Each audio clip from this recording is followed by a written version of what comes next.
ಇದಕ್ಕೂ ಮುಂಚೆ ಏನು ನಮ್ಮ ದೇಶದ ಸುದೀರ್ಘವಾಗಿ ಒಂದು ಪಕ್ಷ ಆಳ್ತು, ಕಾಂಗ್ರೆಸ್ ಪಕ್ಷ ಹಲವು ದಶಕಗಳ ಕಾಲ ಆಳ್ತು.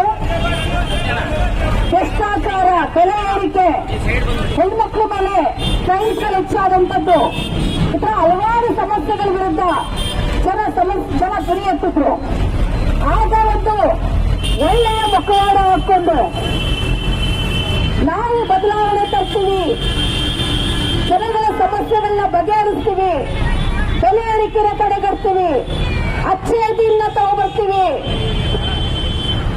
ದೇಶದ ಉದ್ಧಾರ ಮಾಡ್ತೀವಿ ಅಂತ ಒಂದು ಪಕ್ಷ ನಮ್ಮ ಮುಂದೆ ಹೇಳ್ತು. ಅದೇ ಬಿಜೆಪಿ ಪಕ್ಷ. ನಾವು ಅದನ್ನ ನಂಬಿದ್ವಿ. ಹೌದಪ್ಪ, ಸಾಕಾಗಿದೆ ಕಾಂಗ್ರೆಸ್ ಆಡಳಿತ, ಸಾಕಾಗಿದೆ ನಮ್ಗೆ ಈ ಸಮಸ್ಯೆಗಳು.